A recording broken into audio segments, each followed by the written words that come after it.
The information presented is for informational purposes only. The opinions expressed are not necessarily the opinions of any Daikin company. This information should not be confused for accounting, legal, medical, or other professional advice. Please seek advice from a qualified professional for any specific questions.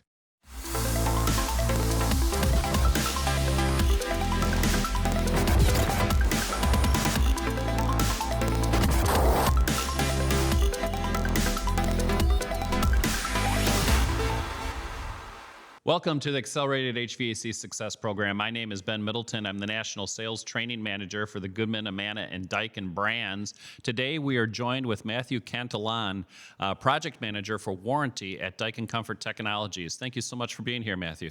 Absolutely, Ben. It's my pleasure. Thank you for having me. So, how did you find yourself at Daikin Comfort Technologies? Yeah, that's a great question, Ben. I've been with the company about 10 years now, and prior to that, I was working at Lowe's corporate office, home improvement.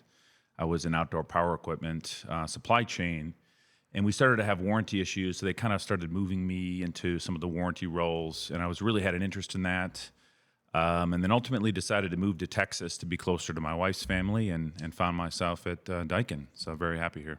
Okay, well, today we're going to be talking about extended warranties. Okay. And I want to know, why should a contractor offer extended warranties to a homeowner? Yeah, that's a great question. I think, when you think about an extended warranty with our Assure program, one of the biggest benefits is really to the homeowner. When the homeowner has that peace of mind, that they're going to have a 10-year or 12-year warranty that's going to cover their parts and their labor, that's really who it's aimed for. But the contractor can use that as a tool to help sell and make the close, to get the job. So that's really the big benefit of it. And I think, I'll share with you a little statistic. We did a survey last spring within Warranty Express, which is our web-based warranty system. And we surveyed all of our dealers.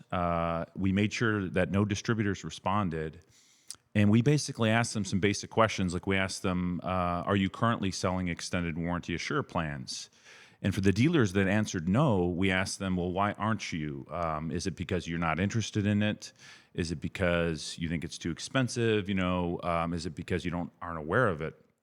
And here's an interesting statistic.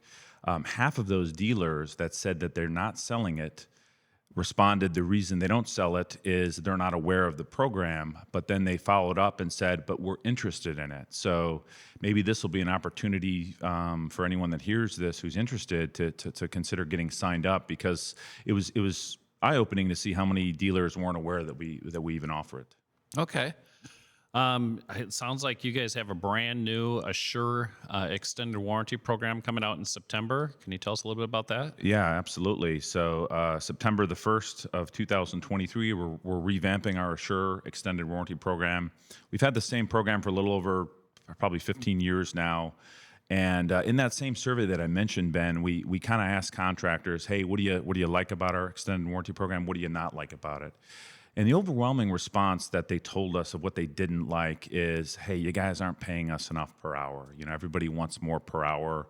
And they some of the responses that they gave us were very detailed, like, kind of the grass is greener on the other side. Lennox, Trane, Coleman, they would give us examples. These guys are paying more per hour. So can you guys do that too?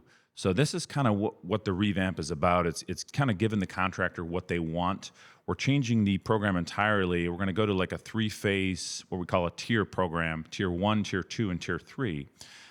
So our old Assure, if a guy was just signing up off the street, contractor wants to get signed up, he would start at $75 an hour. Now with the new program, if he sells the tier 1 plans, he's going to get $85 an hour. That's our least expensive plan cost. If he wants even more, he can sell the tier 2 plan. He'll get $125 an hour. If he even wants more, he can do a tier 3 plan where he'll get paid $150 an hour. And now, granted, that plan will cost more for him to sell it to the homeowner up front, but it's going to give the contractor what he wants. Is if he needs to go out there and do a repair, he's going to be compensated for it.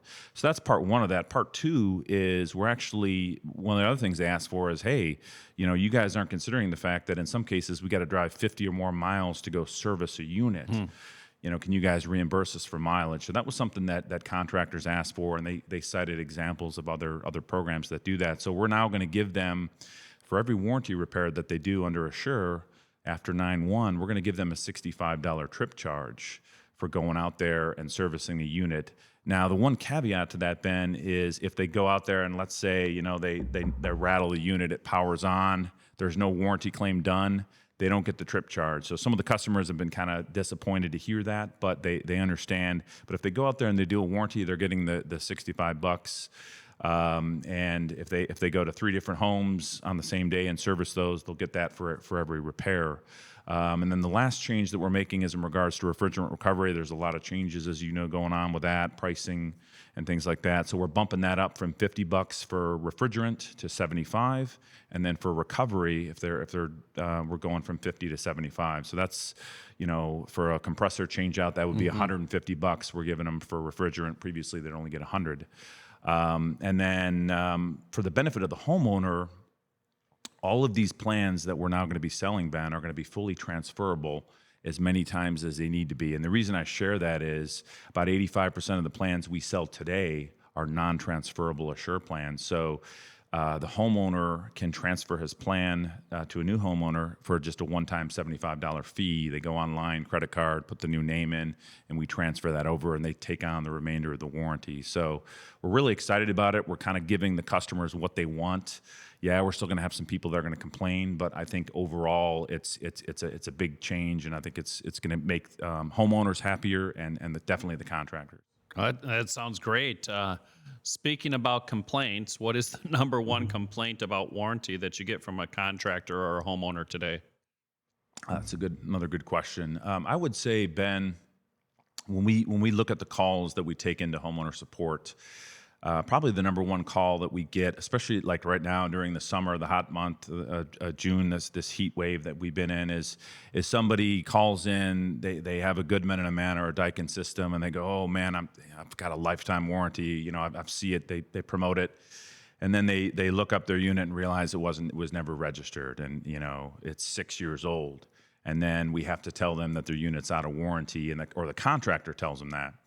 And so I would say that one of the biggest complaints that we get, and even from contractors, is, well, it's he said, she said. I thought you registered it for me, contractor. No, you were supposed to register it, and here it is 6 years later, and they're out of warranty, and calling into us saying, well, can you register it for me?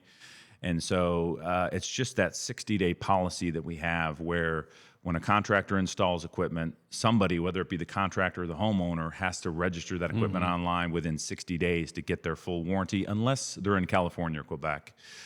So that would probably be the biggest complaint that we see. And then I'd say the second one that we see more on the Warranty Express side between distributors and contractors would be the 45-day claim rule that we have. Ben, I'll give a good example. Let's say a contractor goes out today, it's June, and he changes out a compressor, but he gets really, really busy. He's doing new installs, jobs, and he waits, let's say, till October to file that warranty. He's too late now. He did the repair back in June. He's outside that 45-day repair window. So a lot of customers will sometimes that are new aren't aware of that requirement. They're like, oh, well, I know this is covered under their 10-year warranty.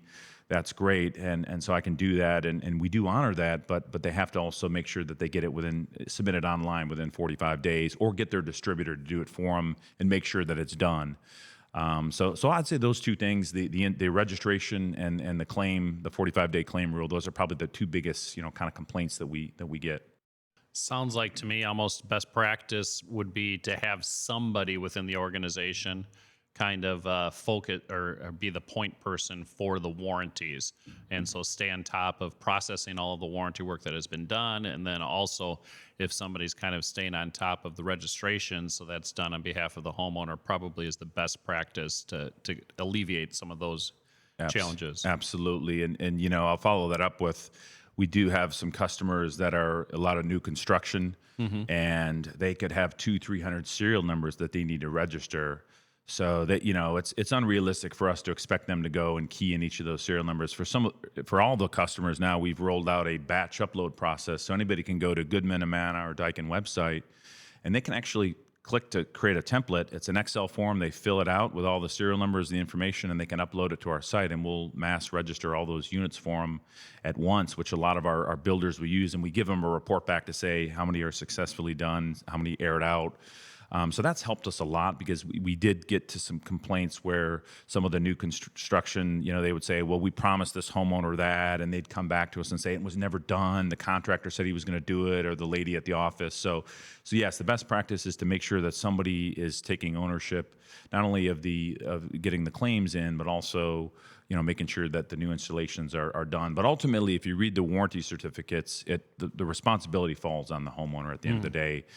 And a lot of times homeowners will call us, especially in a new construction, if their unit didn't get registered, and they're irate, and they're like, well, what was I supposed to do? The HVAC was put in months ago, and now, I closed on my home, 3 months ago. Well, a lot of people don't understand that it's actually, in that situation, it would be 60 days from closing date, even though the HVAC was maybe put in 6-8 months ago. Right. That would be a situation where they're just not educated. And we've done a lot, Ben. We've added explanations, like there's a little question mark on all of our sites when somebody clicks there that explains all of this in detail, because we've had so many complaints and issues over the years. So we're trying to rectify that and educate homeowners and contractors better on these processes. So.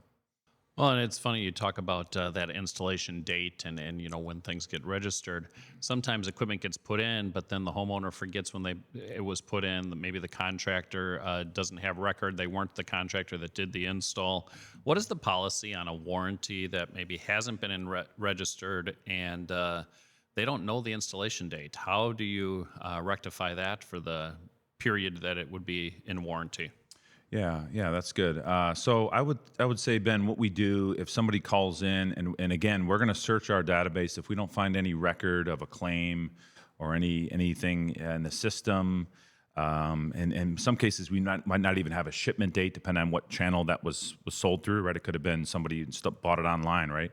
What we will do, Ben, is we'll take the manufacturer's date and we'll add 90 days, and then it'll be 5 years out of the box coverage from that, unless that homeowner is in California or Quebec, and then they will get the full warranty because they're not required to register.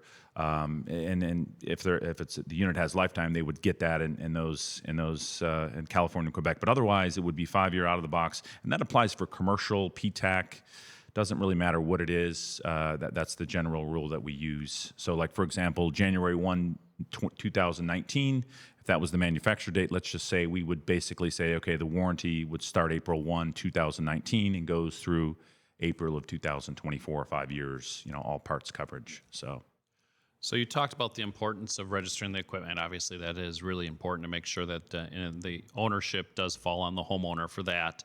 And you talked about the exceptions for Canada and Quebec. Are there any other exceptions for a piece of equipment that has been installed where they would get the full warranty? Oh, wow. Let's see. So generally speaking, no, Ben. You're going to want to make sure all your serialized equipment, you're going to need to register it. And this does happen a lot, and it's understandable. Right before I worked in this industry, I thought the outdoor unit serial number was all you needed. I thought, hey, my condenser serial number, that's the whole unit, right? But we know, of course, there's the indoor, the air handler or the coil or the furnace, that they have to go and get those serial numbers. And in many cases, you got to pull the panel off and go and get that serial number. So we see that a lot. I will tell you the one example I can think of where you don't have to register a piece of equipment on an install would be, let's say it's a home that doesn't have gas, and the contractor doesn't want to put a heat pump air handler, and he wants to do a condenser air handler, electric air handler, and he's going to do a heat kit with it to give it the heat option. In that case, he would only need to register, either him or the homeowner will only need to register the outdoor condenser and the air handler. The heat kit doesn't have to be registered, even though it's serialized. And then what happens, and we do get asked this question quite a bit, actually, especially when the heat kit fails, the contractor goes, well, how do I do the warranty on the heat kit? The way that they would do that is it takes on the warranty of the air handler. So they would do the claim under the air handler serial number, whatever the warranty is of the air handler. The heat kit would be listed as a part in that, even though really when they're walking out the branch, they're walking out there with 3 pieces of equipment. So the heat kit is really the only exception I can think of. Even thermostats, a lot of our Daikin One Plus smart thermostats and all that, those are serialized. You got to register them to get the full warranty. Now if it's just a basic thermostat, that's a different story. If it's not one of ours, but some of the higher end smart ones, you got to register that with your system as well. So Okay. So are there changes happening in the HVAC industry as it relates to warranty that maybe contractors or homeowners may not be aware of today? Yes, there's a lot of change going on right now, Ben. I'll share these with you, and a lot of the people that are going to be listening to this probably are not aware of these changes. So let's start with Texas, where we are. So a lot of people may not know this, but last year, I want to say the law went into effect May the 1st of 2022. I want to say, don't quote me on that. It's sometime in the middle of or early months of 2022 where Governor Abbott in Texas rolled out a new law specific for HVAC that says that if a homeowner in Texas registers his equipment and gets the full warranty, that warranty is transferable to subsequent homeowners that move into that home. So good example, this past December, I put a Goodman furnace in my home, registered it, and so if I ever sell my home, whoever occupies my home in Texas will take on the rest of my parts warranty for the full duration of the 10 years. So that's a big law change, and that's a benefit for homeowners here in Texas as well as the contractors who are doing the warranty repairs. It's not necessarily a good thing for us, the manufacturers, because we're on the hook for more dollars. But it's interesting that you asked this question because actually this Saturday, July the 1st, 2023, there's a huge law change that's going into effect in Florida specifically for HVAC. And the new law basically states Florida is going to become a combination of California and Texas. So the new law will be after 7/1, a homeowner does not have to register to get their full warranty. In fact, the only requirement is that it has to be a licensed HVAC contractor who installed the equipment. So homeowner can't do it on his own. And that homeowner gets the full warranty regardless of whether they ever registered it or not. And that warranty is transferable to multiple homeowners endlessly until the full duration of the warranty. So that's going to be a huge change for us. We're already working on making some changes into our warranty system and our entitlement, but a huge benefit to the homeowners in Florida and also the contractors that service us there. As you know, that's a huge market for us, for everybody in HVAC, and that's going to be for all the HVAC manufacturers. So that's a big, huge change. And the last thing I'll kind of share on that point is just we're hearing a lot of rumblings of other states kind of pushing these kinds of laws through. There's a lot of changes coming in, Ben, in terms of states wanting to protect consumers, like saying, why does Ben have to give his name and his email address and his phone number to get his full warranty? He shouldn't have to do that. So a lot of other states are kind of taking that stance to protect consumers' privacy and their data security. And HVAC is one of those areas where we're seeing those changes take place.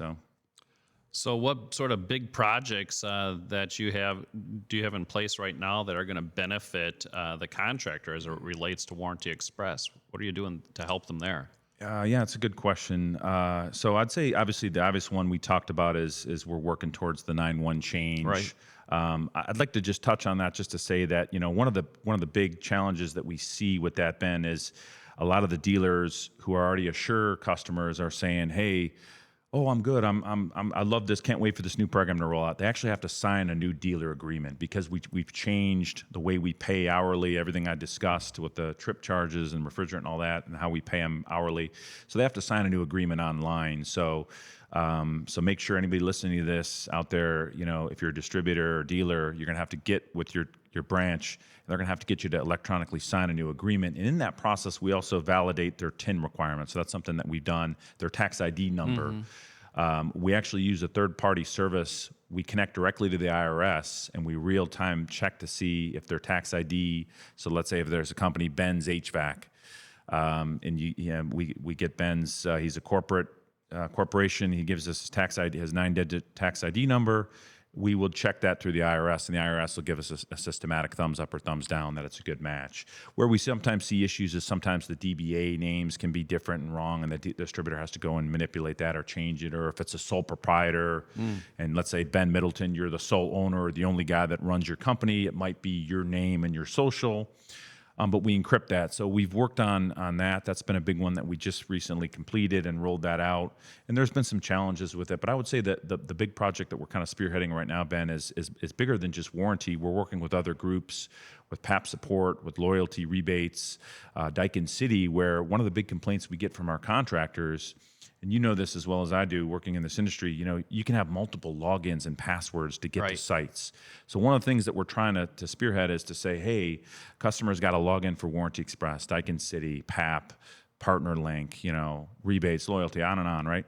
We're trying to come up with a single sign-on. So to say, hey, give the guy one sign-on that he logs in, and then he can access all of his applications from that one sign-on. So we're in the infant stages of that, but that's one of the projects that I've been pulled into to obviously benefit our customers. It would not just be contractors, but distributors as well, to just help them make their day easier, right? So yeah, the world we live in today, everybody has so many different usernames and passwords to keep track of, and so making that easier and streamlined, I think is going to benefit a lot of people. Yeah. What would you say is something the Warranty Express offers a contractor that he or she may not know about? Just kind of in closing here, what are some things that you would think that if you wanted our guests to walk away with something, what are some of those things that are available? That's a good question. I would say maybe three things. One is a lot, as I mentioned with the survey, a lot of contractors aren't aware that we offer extended warranty and we underwrite it. We're the only manufacturer in the industry that has our own warranty system, and we underwrite our own extended warranties. We don't use a third party for any of our warranty processing or our payment. So that really says a lot about how we stand behind our product from a warranty perspective. We're not pawning it off to somebody else to handle it. We handle it in-house. So just the contractor knowing that we offer that within Warranty Express, that they can purchase it right online. We also, surprisingly, will get some calls. And we have some open recalls. One of the big ones right now is our drain pan kit recall for our coils. And so a lot of contractors will find out about it. They'll go and do the repair, and then they'll call in and go, hey, I've done this recall, how do I get paid? And the customer may be on Warranty Express. So I'd say contractors not realizing that they can do all of that on Warranty Express.